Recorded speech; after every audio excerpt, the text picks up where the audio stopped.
All right. Let's get into the movie. It was Goofy movie, right? I've been talking about news for 3 days. I know. I know. I'm sorry. I couldn't not. So many things all happened. This was important shit. All right. God, it's like we're E3 for cartoons. Ugh. Yeah. They announced another Mario RPG, and it looks like shit. Great. Okay, wait. I found a seg. Okay, we're talking about video games. I had a cool idea for Kingdom Hearts, a game I've never played. What if in because they're never gonna stop making games because this is video games, they don't stop. If they make another Kingdom Hearts series, and instead of Goofy, Max takes over, and Max is in your party. It's Max and cool. Huey. Yeah. Oh, cool. Yeah, Max and one of the Huey do. It would have to be all of them. They can't exist. They can't exist. The three of them standing on top of each other in a trench coat. Yes. I mean, they could work like Nana and Popo or something. Just add a third one. That's not how Kingdom Hearts works. Or it's well, you don't control them. They're just AI, right? Yeah, but they'll be like in the way. I don't know. I mean, aren't they? I've seen gameplay footage. They look constantly in your way. Yeah. When they're not healing you. Anyway, so that brings us to the movie, of which is quite goofy. Not extremely, not yet. No, maybe that'll be next Father's Day. Fair amount of goofy. Yep. So this is not explicitly. I think it's like a spiritual Goof Troop movie. Yeah. That was one of the things I was going to ask about. But from what I read, it's essentially a sequel, kind of. Characters are missing. Well, I mean, things are a little different. I haven't seen... Because it's like, I mean, it's a time skip, because Max was a tiny babby small boy in Goof Troop. Wiki says the film acts as a sequel to the TV show. Yeah, because I don't think there's anything contradictory. No, I mean, Max was created for the TV show, so, I don't know. Works for me. Yeah, I've never seen a single episode. Neither I. I think I've seen, felt like maybe I think I've seen one. Yeah. I remember it existed. April Winchell played Pete's wife. Yeah, Pete's comedically hot sitcom wife. Yeah, and the voice cast is the same except for Max is played by Jason? Son. Not James, Jason Marsden. Flipping a coin. Jason Marsden instead of Dana Hill. But yeah, Goofy and Pete Jr. played by the same guys. Yeah. Yeah, Pete Jr.'s Rob Paulson. Yep. Yeah, Pete is Jim Cummings and Goofy's Bill Farmer, as he has been for the entirety of my life. Yep. I believe this was Jason Marsden's first time as Max Goof, and he's been playing him ever since. He does a good job. I like him. Yeah, definitely. I mean, that's how I knew him of. Like, that's what kind of sentence was that? I don't really know. I feel like I didn't know because I feel like it was one of those things where he was always there, and so I wasn't introduced to him because when I learned his name, I realized I already knew him all along. Yeah, it's like, okay, there's all these voices that I can now put to one name. Yeah. He was the other footprints in the sand on the beach of television. I mean, I guess I don't know, for whatever reason, like, I just recognized him as Max Goof the most. Even though I never watched Goof Troop, and I didn't really watch this movie, like, I guess I remember from, like, House of Mouse and those Once Upon a, Twice Upon a Christmas movies. Yeah. With Mickey, and he was in them, and I don't know. Voice cast also includes, as we said in the top of the show, an uncredited Pauly Shore as Bobby Zimaruski. I hate me. He didn't need to be credited. He really did. They were milking anyone the knows. shit out of him. Yeah. Frank Welker was the Bigfoot, and Wallace Shawn was the principal. Yeah. And oh yeah, him. Apparently, I saw in the credits Dante Basco did an incidental voice. Yeah, he was that super nerdy pimply dude that was like, yo, whatever your name, Stacey? talk to me. Yeah, yo, Stacy! doing that super shitty joke that wasn't funny, but it sounded like the kind of thing a not funny, shitty high school kid would yell in an assembly thinking he's funny, so I let it pass. That was my brain through that scene. And Tevin Campbell as Powerline. Oh yeah, musician face. So I feel like we don't know how to approach this film. All right, let's talk about some production shit. So the film was directed by Kevin Lima, who went on to direct Tarzan and Enchanted. He worked on some of the Eloise movies and 102 Dalmatians. Apparently he also worked on The Brave Little Toaster. He worked on The Chipmunk Adventure. You know, he met Glenn Keane, became friends with him. He worked as a character designer. He worked as a character animator on Oliver and Company and a designer on The Little Mermaid and Beauty and the Beast. Story editor on Aladdin. You know, he's been around. Babies, kids. Ha! Yes, good. Yeah. But this was his first movie to direct. Ever. And it was an interesting movie, like production-wise, because it was going to be part of the Disney... I don't remember what it was called exactly, but it was the same team that did, like, the DuckTales movie thing. It was kind of like a Disney Toon Studios offshoot thing. Yeah, they had their own sub studio that handled all these Disney Toon Studios. Yeah. I think. So it was jointly produced by, Walt Disney France, and Walt Disney Australia. Weird. Yeah. And the pre-production was done, in California, and then the animation was done in France and Australia, interestingly enough. And then it came to Canada to be cleaned up. Yeah, Australia is where the Disney Toon Studios is, and they basically are in charge of direct to video Disney sequels. I think at the time they were called Disney Movie Tunes. Yeah, that's what the word I was looking for. Disney Movie Tunes, which later became Disney Toon Studios. So yeah, it was, pre-production in California, animation in France and Australia, cleanup in California, more cleanup in Canada, and then digital ink and paint in France again. It was all over the fucking place. Worldwide. The thing that I found really interesting about this movie was that it was released in theaters. Yeah, watching it, I was like, hold on a second. The only memory I do have, the only reason that I know for a fact I've seen this movie in theaters when it opened was I just have this image of me sitting in a giant theater chair, because I'm a tiny boy, and looking up at the screen, watching Max Goof transform into Goofy and being terrified. Yeah. And then I don't remember anything else because I was too traumatized after that. I forgot the whole rest of the movie, but remembered that bit at the beginning. That is kind of gross. So yeah, It's also only 78 minutes, which is crazy. Yeah. To think, which I think is like as long as Disney Toon ever goes with any of their movies. So, There's plenty of theatrical movies I wish were 78 minutes. Yeah. It was originally scheduled for November 1994, but there was production setbacks, so it was pushed to 1995, and then The Lion King was reissued to fill in for the absence, apparently. Then it came out in April of 1995, then released home video. It was reissued in 2000, along with the DVD version, and a short-lived Gold Classic Collection version, which I didn't even know would make the Gold Classic Collection, but it did.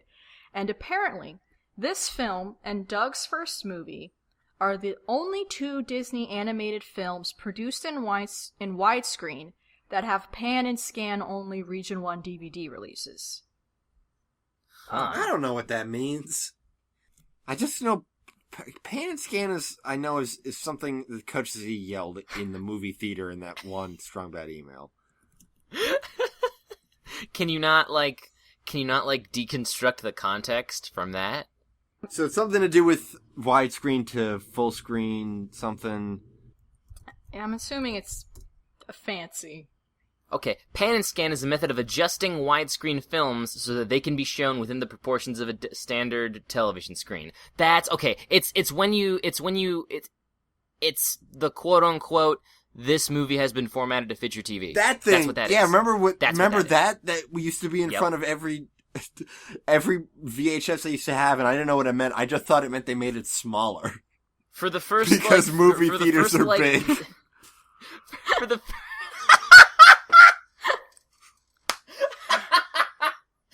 like, if you ever got a video that didn't do that, it would just be like a really close-up shot of one section of the screen. Equal to the size of your TV. Oh, man. No, but like like that phenomenon is so weird because one, kids today don't know it, and two, it really makes you wonder how many films you've never seen the edges of. Huh. Wow.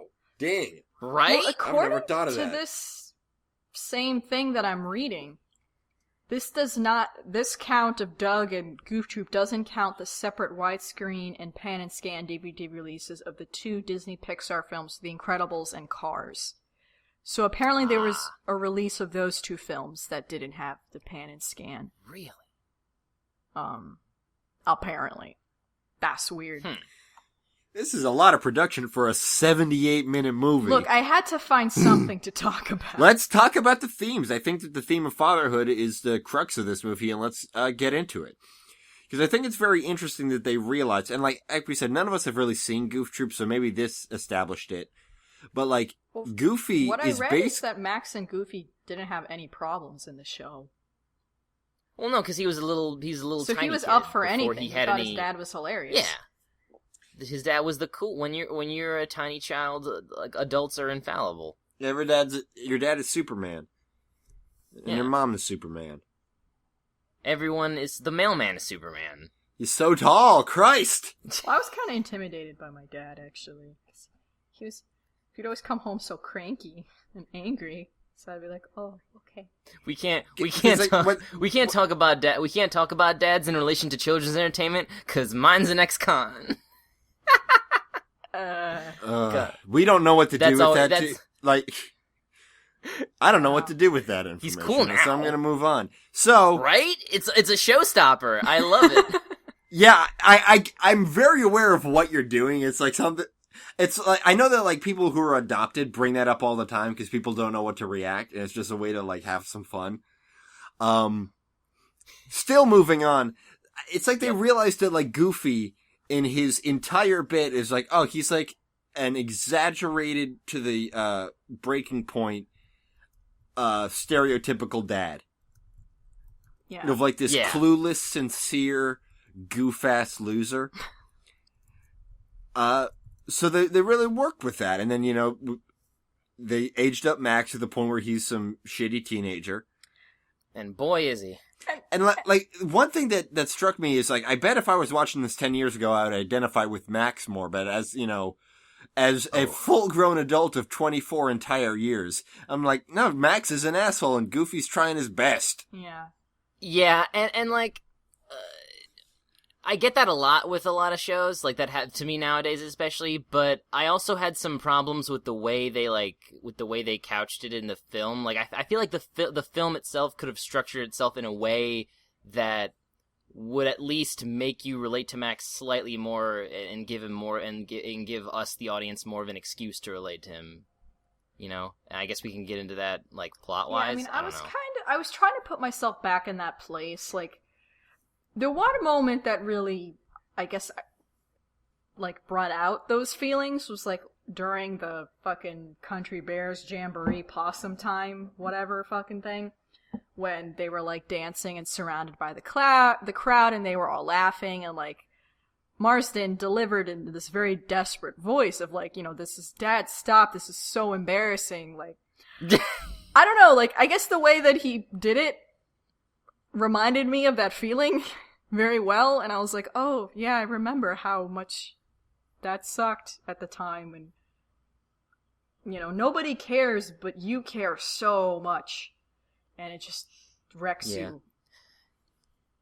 I guess because my whole thing was because a lot of the main conflicts that go on with Max don't exist and are blatantly presented to us in a way that don't exist. There's not some big reveal. Because my main problem throughout the whole movie, I was just screaming at Max, this freaking girl already likes you. You have nothing to worry about. Go on your trip. She'll be ready to give you the most awkward handy J when you get back. Oh, God. Because you're in high school. But, and again, this is what I'm talking about with the film structuring itself. If we, the audience, didn't know that, we would be right there with Max, wondering what the hell she's gonna think when she runs off and ditches this party for his goofy dad. But no, we're blatantly shown time and time again, she loves the crap out of Max before Max even knows that she knows he exists. So it's what motivation do I have to give a shit about this dumb kid who doesn't realize he already has a girlfriend? Yeah, there's one line in there where she's like, oh, I guess I'll go with someone else. And that's another thing, I don't know, I get, okay, this is probably more me being an adult instead of being a teenager, so, she, could meet a friend, she's not just immediately dumping you, Max, that's incomprehensible, and would mean she was not a nice girl like she is. And also maybe she sees the state of that car and realizes you might die in the desert. Yeah, she's not gonna hold a torch for you. Cell phones don't exist yet. She has no idea if she'll see your ass again. He was trying to write her a postcard. Yeah. That you're gonna get back before that gets there. Postcards are bullshit. Postcards are bullshit.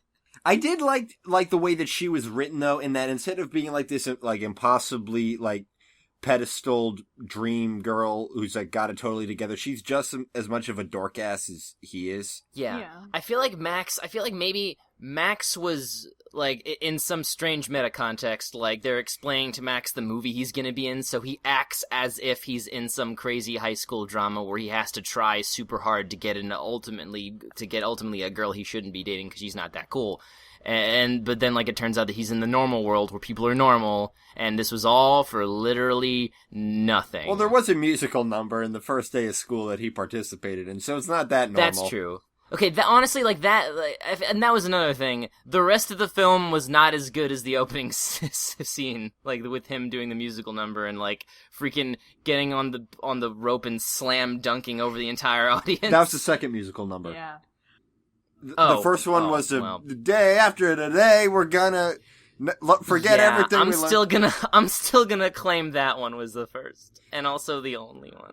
I like the open road one. That was the only thing I remembered about that movie. I vividly remembered the tune of that one. I didn't. Yeah, I didn't. I remember the structure. Half of the musical numbers in this movie just made me remember back then when it was literally unfathomable to even consider producing an animated film and not fit a bunch of songs in there. No one knew that could exist. Talking about Pixar, Disney was what the fuck are you saying there's not a musical? I do not understand. Yeah, that So they compromised and they got Randy Newman Newman to do that song that made me cry to death. Yeah. Yep. Every time. Oh yeah. Every single Max time. Goof's singing voice, by the by, was Aaron Lohr. Wait, that wasn't just Jason I could tell. It wasn't him. I couldn't? I was like... Because he wasn't that great. At first I was like... Nah, that's not him. I was listening to it, I was like, is Jason Marsden singing? And I was like, nah. And he wasn't. Wow. I still think it's Jason. I can't believe it. It was this Aaron Lohr guy.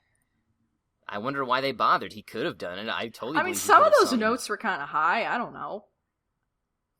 Yeah, but I don't know. I don't want to badmouth this man. It didn't sound when he was singing. It didn't sound like Jason Marsden that much. I could have. I mean, I did. I don't know.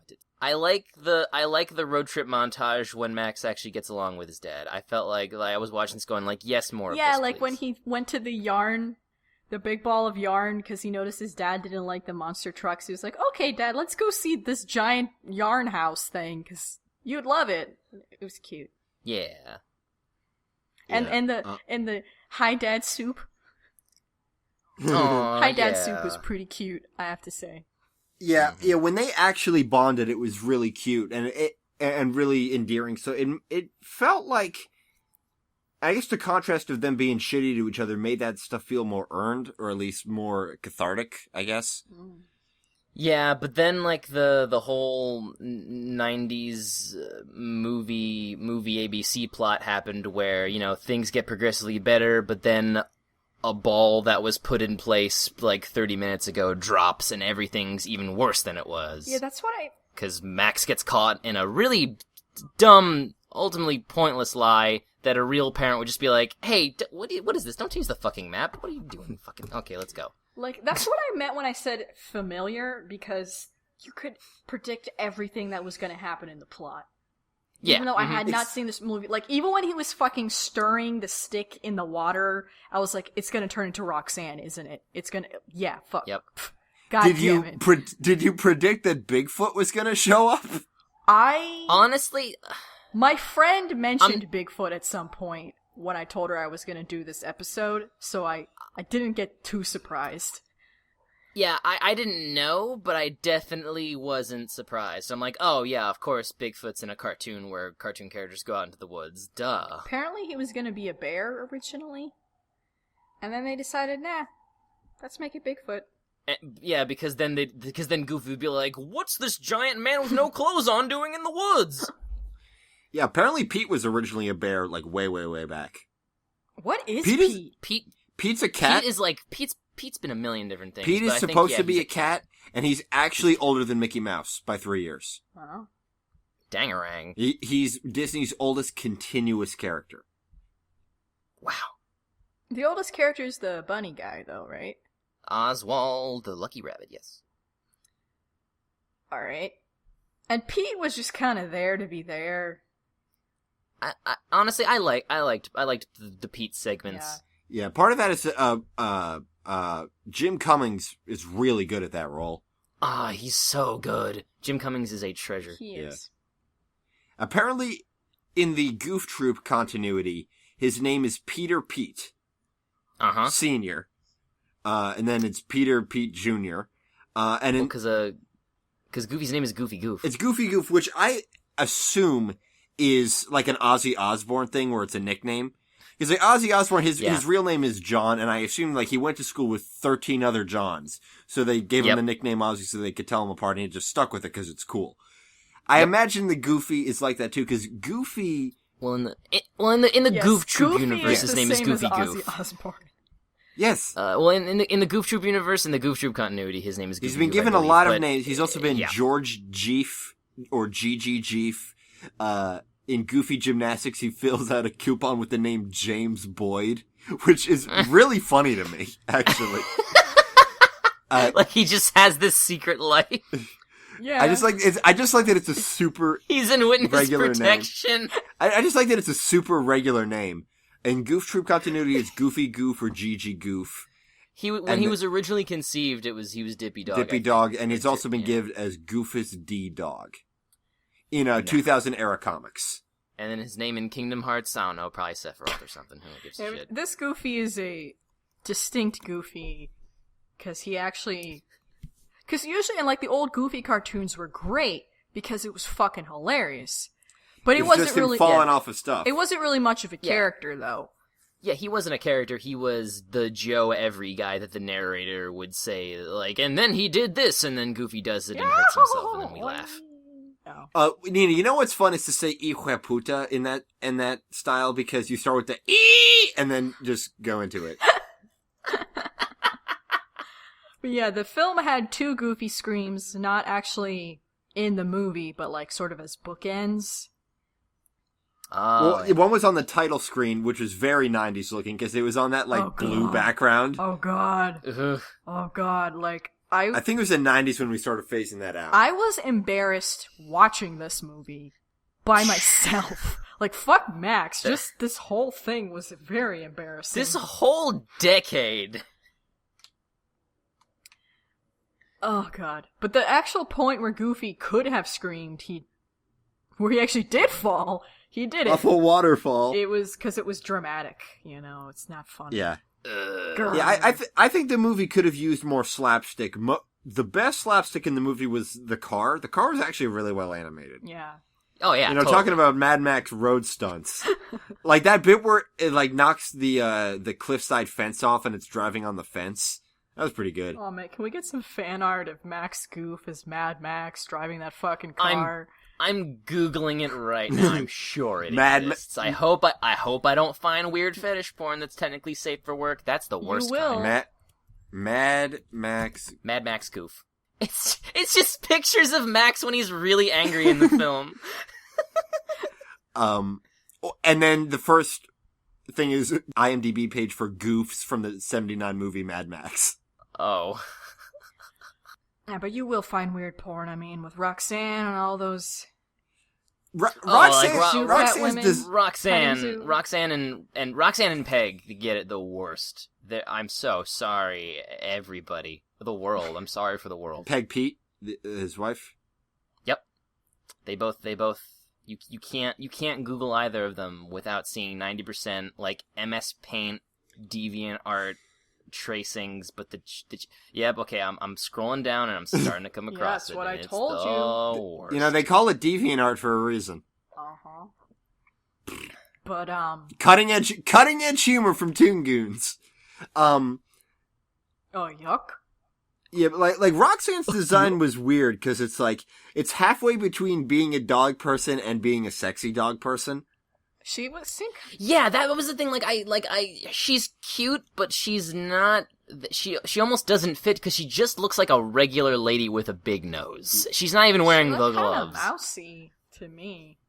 I don't know. I couldn't tell what animal creatures these people were. They were all goofs. Yeah, they're almost their own species of just dog. They're people. goofs. They're goofs. Like only Goofy doesn't look like a dog, really. I think Goofy looks the most like a dog. I guess. I mean, he doesn't, but for some reason I look at him and go, "That's a dog." Maybe it's because it's Goofy. Maybe it's just learned. He's supposed to be a dog. Probably. Maybe because I've never been alive without Goofy. So I just know. Is there anyone alive still who remembers a time before Goofy? Maybe our grandfather, 32. Oh, yeah. 1932? Shit, maybe most people.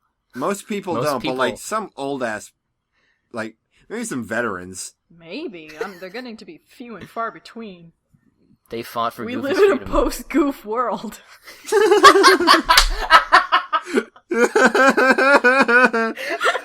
Oh. Delightful. I don't even fully understand why that's as funny as it is.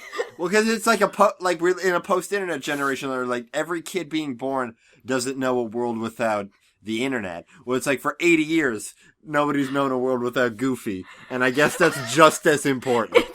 It is. It's very important. To, like, chart the eras by Goofy. Well, remember Roger Rabbit? He was like, man, nobody does it like Goofy. And he was right. You know what? That's really true.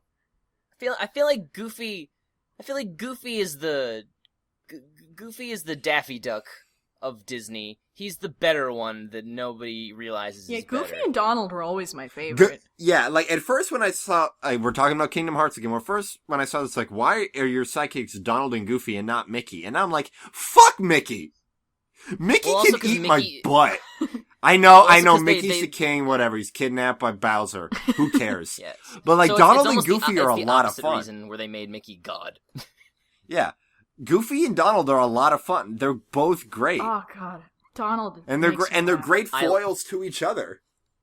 I like that Donald Duck's dialogue in Kingdom Hearts exists in the Donald Duck voice because it's just Donald saying some JRPG anime shit in the Donald Duck voice, and it's just I that's the only reason I want to play those games is to hear Donald Duck say Sephiroth. But like that one goof in the beginning where Goofy was like, oh, I'm gonna go on a road trip with my best buddy, and Max was like, oh, Donald Duck, and I was like, why can't that be the movie? God, I would watch Donald that. Duck Like, getting dude. road rage and Goofy. I mean, they probably made a cartoon of that already, but Probably. like, I don't know. Yeah. Yeah, I wonder what Tony Anselmo, the voice of Donald Duck since, I think, 85, was still like, what do you want me to say as this duck person? This doesn't... You guys know he's a duck, right? Oh, apparently, Tony Anselmo is also an animator. Oh. He was a key assistant animator on a lot of like secondary characters, and like he was a key assistant animator on Pacha in Emperor's New Groove, stuff like that. Oh, he was cool. an assistant animator for Jasmine Oh, wow. and Young Simba. So yeah, he's also that. Wow. Okay, can we talk about the fucking principal for a moment? And this whole Yeah. fucking setup and how dumb it is. Yeah, that's another dumb setup, that the principal is just a stupid Principal's person. like- But because he's a high school principal in a public school, I'll buy Like, your it. son will Yeah. end up in He's the just the electric worst. chair. And I'm like, really? You can't tell... You just indirectly told a parent that their child is going to be killed by the state. Really? By they're gonna be killed by your employer? Is this a threat? I mean, the whole thing... Is this a It shakedown? was so weird. And then Goofy just believed it, and it was like... I mean, I'm getting kind of sick... I mean, I know this movie was made a while ago, but, like, I don't have any more patience for the whole miscommunication as plot thing anymore. Yep. Like, Yep. I can't do it. I feel like that was that's my main problem with this film. It's full of tropes that have been irrelevant for like a It's decade. like- They should have a good relationship enough to talk to each other. I don't know why they couldn't. It took them until they were fucking almost drowned to death before they sang their "Now we have to." I mean, and my whole thing was like, understand." my whole thing, it's like, it's not even that, like, because Goofy's not a bad No. father, and that's almost a problem for the film, because Yeah. it's like, Max, just tell your dad, hey, this girl really likes me, and she invited me to a cool party. Can we postpone the road trip? Yeah, by a week. And he'd probably be like, great, Max, you're popular in school now. This is so cool. Dad, Go make friends I'm and trying have to fun. Dad, I'm trying to get a tuggy. And if they talked about the fucking thing at school, what happened, and if Goofy was like, "Son, I got a call from the principal. What happened? What in the world was going on?" And like, I don't know. Yep. Yeah, that's the problem, is the entire film hinges on really forced plot points that could be easily resolved in it. And, like, I hate saying that because a lot of people make that excuse with good movies that I like, that they're like, well, if that character just did this, then the whole movie, like, yeah, but then there'd be no movie, so shut up. But there's a line. Yeah. Like, this is just too easy to see that there's easier ways to go about this, man. I mean, And it could still have been a fun movie. Like, they could have just made a road trip movie. They could have just National Lampoon Vacationed it, instead of having all this you have giant to go to pretense of, Los like, Max has Angeles got a and the freaking... concert Yeah, with the... It's like, hey, this guy's good at dancing even though he's not. I'll just call security off. I mean, this. I thought it would have been interesting if they like I had more Pete and PJ's relationship to contrast Goofy and Max's. Yeah, because there was that... Yeah, that was... And those were really nice moments where Well, they it weren't was nice. very It clear was that... It was unpleasant, but like, Effective. I mean, in terms of Yeah, yeah. in terms of theme. where like fucking Pete was just like, "Do the thing, now leave me." Okay, Dad. Poor PJ. Oh, he seems fine. He seems too dumb to know his dad's shit. So I don't it's know, fine. that face he made when he went to give him the high five No, yeah. and then the psych. Like, I honestly was like, "Whoa, my God, PJ's really hurting here." Left him hanging. Or maybe if there was like more of a balance between the two, because what I read about the original Goof Troop, it was really equally split between the Goof and the Pete family. Whereas in this movie, it was it was a Goofy movie, so it was all about Max and Goof, and, Pete and PJ were just kind of there for support. But from what I understood of Goof Troop, like, they were like equally as important to the show. But what about the Quack Pack? Pardon? The one where Huey, Dewey, and Louie are aged up in a sitcom TV setting, and they stay with, I think that's Daisy, but she looks like a soccer mom. and Donald is there sometimes. What? Well, I know wonder if they ever PJ crossed had a over. sister that wasn't in this either. Pistol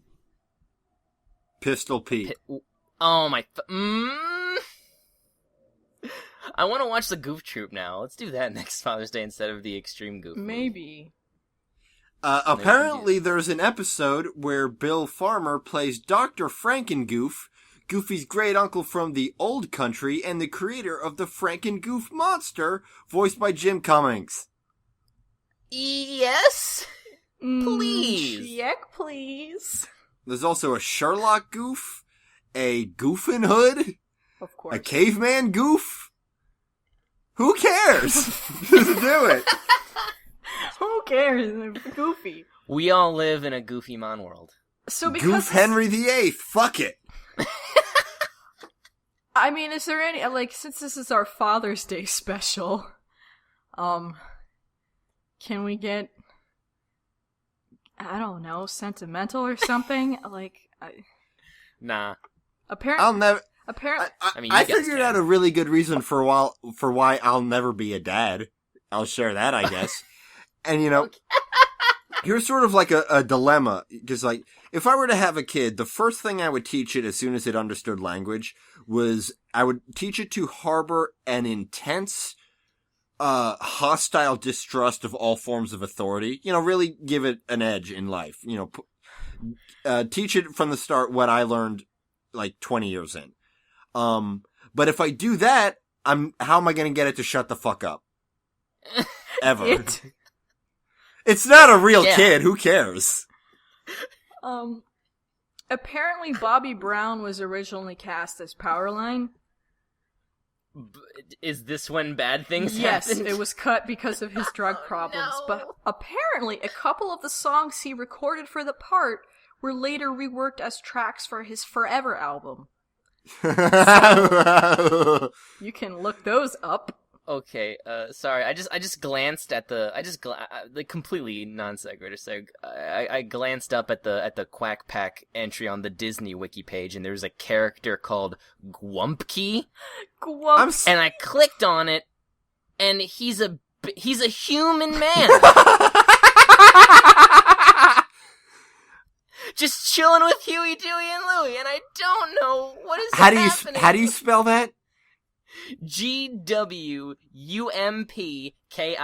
He hailing from a foreign country of unknown name, so he's one of those characters. He runs a fast food restaurant they hang out at. Gwumpke is apparently Called some kind Yakper. of Eastern European, a Polish stuffed cabbage roll is a Gwumpke.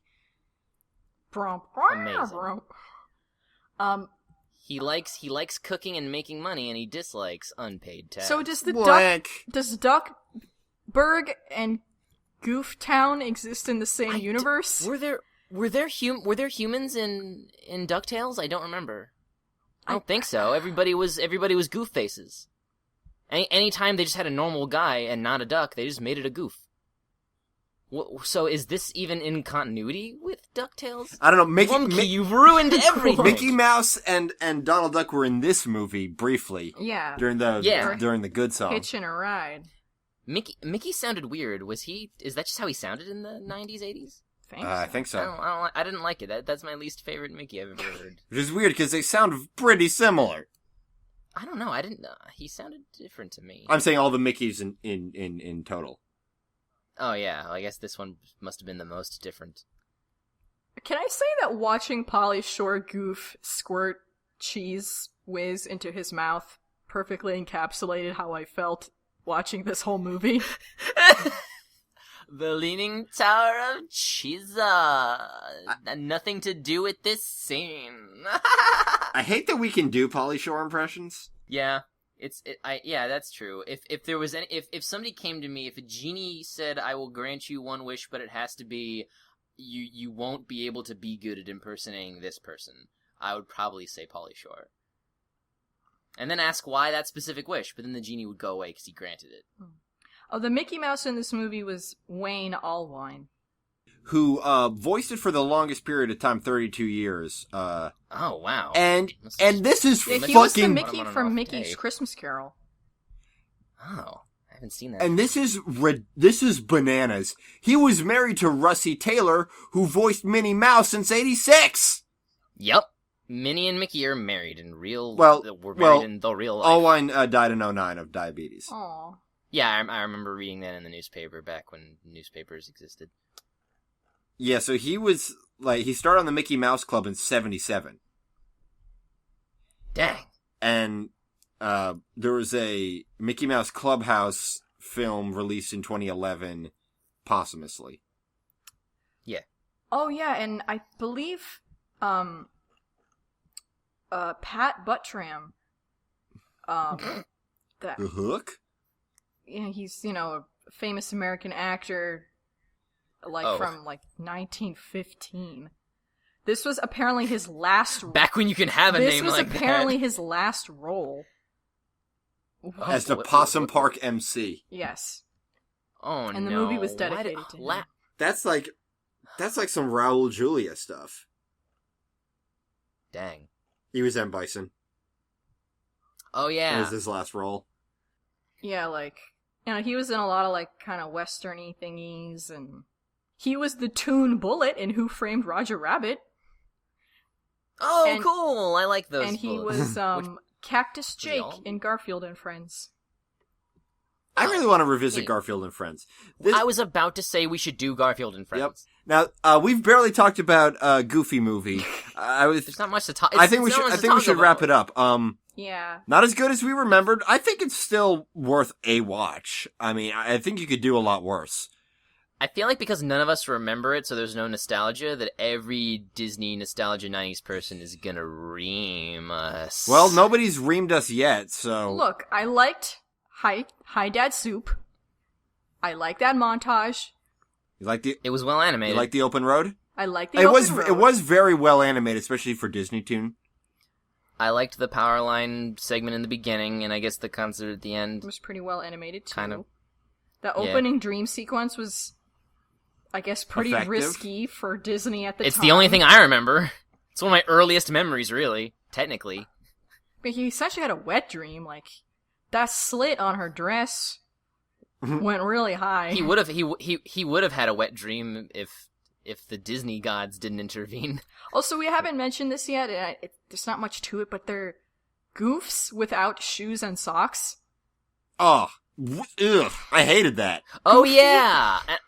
Oh, I wasn't sure how objectively weird it was, because I just, as a person, just hate feet in general. So this was extra, just no, please. It was gross and bad. I don't like it. It's worse when Sonic the Hedgehog does it. Has that happened? They have no toes. Ugh. I was gonna search Sonic the Hedgehog barefoot, but then I remembered I was gonna get DeviantArt. I'm gonna get DeviantArt shit if I do that. I'm not doing that. Okay. Also, the voice performances are very good in this movie. Oh yes, very much so. Yeah. Jason Marsden continues to be a nice man with a lovely throat. And that can make sounds I enjoy.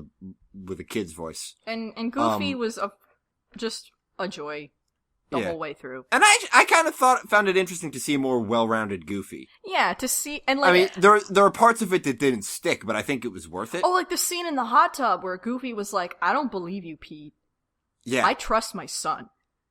Or even him just furious at Max in the car when they take the turn to Los Angeles. And Goofy mad and not mad because a dumbbell fell on his foot when he's how to be fit or whatever.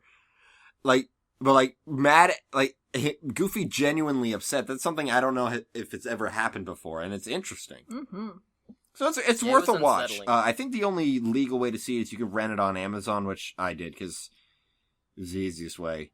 It's only in SD, but what do you want? It's 1990 goddamn 5. You want it? Yeah, you want this movie to be remastered? What are you talking about?